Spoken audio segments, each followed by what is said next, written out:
Olá pessoal, graça e paz. Eu queria compartilhar com vocês hoje, nessa série Edificando, algo que eu vejo que é muito importante e básico na nossa fé e na nossa jornada cristã. Está relacionado com o exemplo e o padrão que Abraão ele mostrou para todos nós. Certa vez Jesus, ele confrontando e sendo confrontado por religiosos, fariseus, ele falou algo que é muito interessante.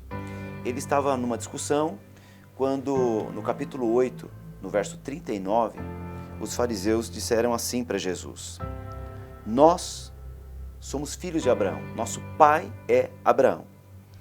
E Jesus responde a eles dizendo o seguinte: se vocês fossem filhos de Abraão, vocês praticariam ou fariam as obras de Abraão.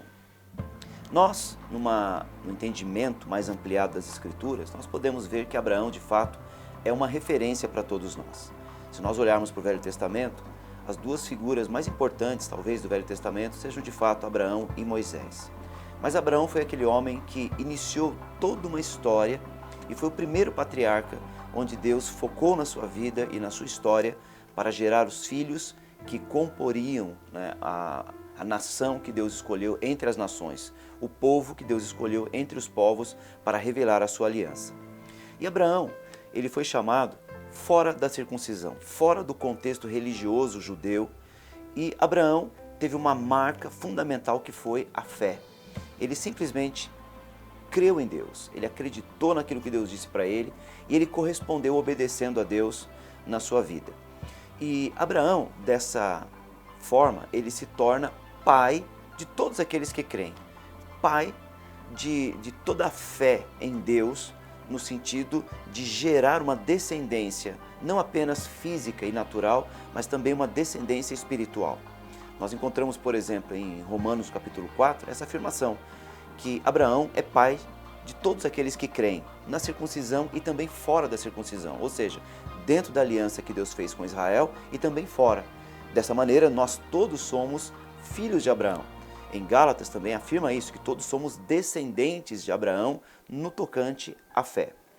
Mas, se Jesus disse que se somos filhos de Abraão, deveríamos praticar as obras de Abraão, eu gostaria de, nessa série, nessa palavra, compartilhar com vocês apenas dois momentos da vida de Abraão que são muito importantes e devem ser observados por todos nós e imitados dentro de uma aplicação na nossa vida.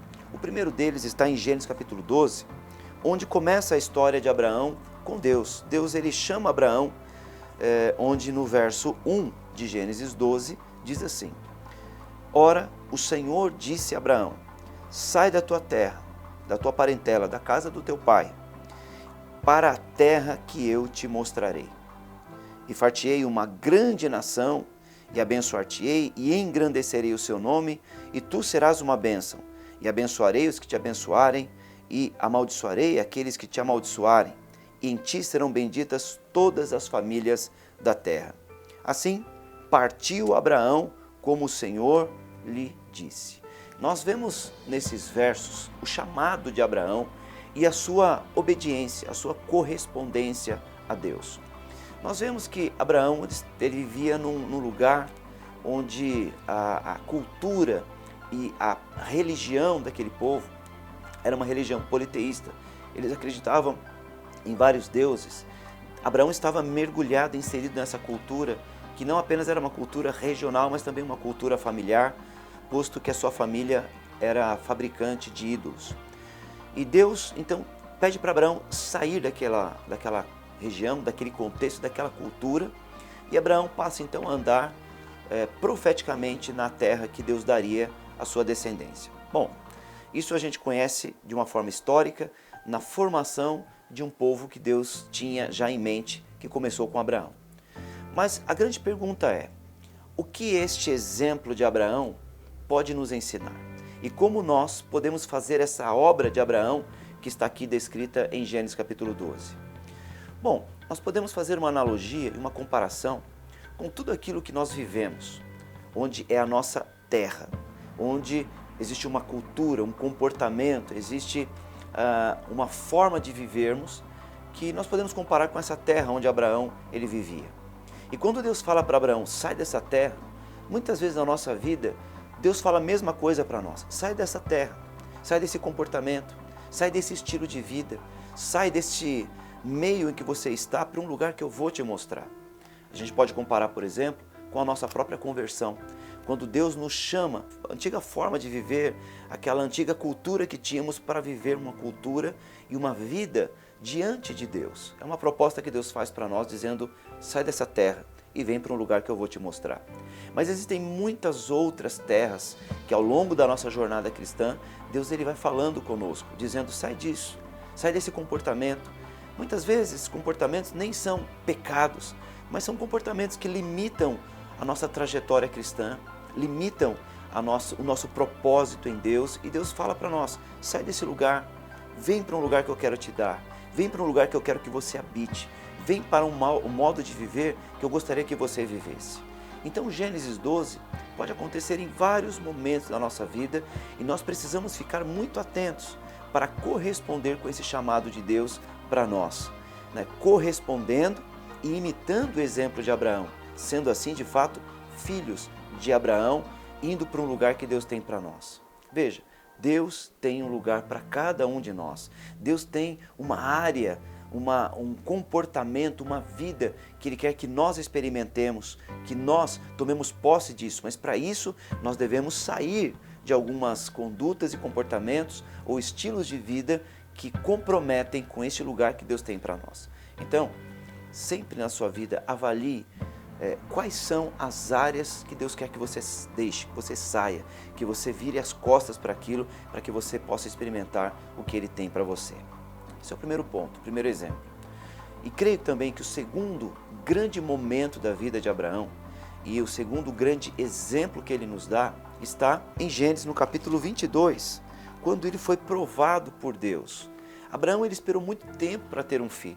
Desde o chamamento de Deus para a vida dele até o cumprimento dessa promessa, foram 25 anos aproximadamente. E Abraão ele esperou e ele então teve o seu filho Isaque. E quando o filho dele já estava menino, talvez adolescente ou jovem, Deus então ele faz algo que parece um contrassenso, né? Aquilo que era a promessa de Deus, porque Abraão não tinha filhos, de repente Deus então promete uma descendência, Deus dá um filho a ele e por meio desse filho, né, as promessas de Deus se cumpririam na vida de Abraão e de repente Deus vem a Abraão e pede esse filho como um sacrifício. Em Gênesis 22, no verso 2 diz assim, Deus disse, toma agora o teu filho, teu único filho, Isaque, a quem você ama, e vai à terra de Moriá e o oferece ali em holocausto, em sacrifício, sobre uma das montanhas que eu te direi. Veja, Abraão, ele amava o seu filho e via no seu filho, de fato, o cumprimento da promessa de Deus.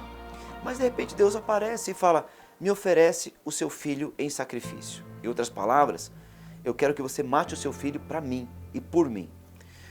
É uma coisa complicada que talvez eu e você, nós não vamos passar por essa provação, por esta prova, na medida como Abraão enfrentou. Mas esse tipo de prova também surge na nossa vida, dadas as devidas proporções, guardadas essas proporções. Porque Deus, Ele nos abençoa. Deus, Ele derrama bênçãos sobre a nossa vida de uma forma abundante. E essas bênçãos, claro, vão atrair a nossa atenção, vão atrair, né, o nosso coração. Porém, essas bênçãos que Deus nos dá jamais devem ocupar o lugar do próprio Deus. Abraão foi testado pelo fato dele amar demais o seu filho e Deus, por ter grandes promessas para cumprir na vida de Abraão, não podia permitir que nada ocupasse o seu lugar para que essas promessas acontecessem. Então, Deus ele faz essa prova. Nós conhecemos a história. Deus não permitiu que Abraão matasse o seu filho, mas Abraão, ele de fato ia fazê-lo se Deus não o impedisse. Então, Deus ele percebe que Abraão tinha Deus, na verdade, como a coisa mais importante na sua vida. Abraão tinha Deus como aquele que de fato ocupava o lugar central e o trono do seu coração. Isaque era importante? Claro que era, mas não era mais importante do que o próprio Deus. Assim também, as bênçãos que nós temos alcançado, que Deus tem nos dado na nossa vida, jamais podem ocupar o lugar do próprio Deus. Então, olhando para este exemplo, se somos filhos de Abraão e devemos praticar as suas obras, nós não podemos permitir que nada ocupe o lugar de Deus na nossa vida. Existem muitas coisas importantes que Deus nos dá, como família, trabalho, finanças, né, nossas casas, nosso lazer, nossa vida em geral. Mas nada disso pode ocupar o lugar de Deus. E como nós podemos saber se isso ocupou ou não o lugar de Deus na nossa vida? É quando nós fazemos as nossas escolhas. Quando, por exemplo, você tem o seu culto de domingo, onde você tem a oportunidade semanal de congregar com os irmãos e adorar a Deus e ser edificado pela palavra, e você troca esse momento por qualquer outra coisa, então você está dizendo que essa outra coisa também tem um valor igual ou superior àquilo que Deus tem para a tua vida. Então, as nossas escolhas definem. O nosso coração se inclina para aquilo que de fato nós amamos mais. Então, a pergunta é, o que você ama mais? E as suas escolhas devem mostrar isso.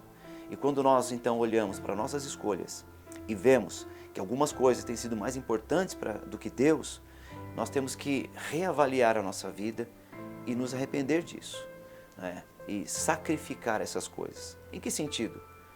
Sacrificar, não no sentido de perdê-las, embora em alguns momentos eu creio que seria até importante perdermos essas coisas, porque elas estão tomando o lugar de Deus e o nosso coração se inclina para elas. Mas a questão não é perdê-las, a questão é colocar a devida importância para cada coisa. Na nossa escala de valores, Deus tem que sempre vir em primeiro lugar, lembrando que o primeiro mandamento é amar a Deus mais do que tudo, mais do que qualquer coisa. Então, quando nós fazemos isso, todo o restante na nossa vida automaticamente estará no altar como Isaac esteve. Então, se você tem o teu coração em Deus, você pode viver tudo aquilo que Deus te deu. Você pode conviver com tudo isso que Deus te deu, todas as bênçãos que Deus te deu, de forma que isso não vai competir com o próprio Deus.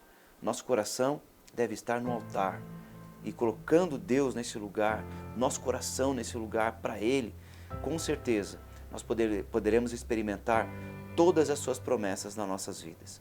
Mas não negocie valores, não inverta prioridades, viva para o Senhor e siga o exemplo de Abraão. Então, lembrando, o primeiro exemplo é nós sairmos da nossa terra, do nosso contexto para lugares que Deus tem para nós. Isso fala de Deus preparar um lugar para todos nós. Mas o segundo momento contundente da vida de Abraão fala de nós prepararmos um lugar para Deus. Nós termos um lugar no centro do nosso coração, no trono do nosso coração para o Senhor. Assim Ele poderá reinar e cumprir plenamente as suas promessas nas nossas vidas. Compartilhe isso, né? Medite a respeito dessas questões e compartilhe na sua célula a respeito desse tema. Eu creio que nós temos muito que avaliar e que reavaliar para cumprirmos aquilo que Deus quer que nós cumpramos em nossas vidas. Que a tua vida seja frutífera e que você viva plenamente os planos de Deus na sua vida, seguindo o exemplo do pai da fé, do nosso pai Abraão, na sua vida. Deus abençoe a sua vida, tenha uma ótima semana. Deus abençoe.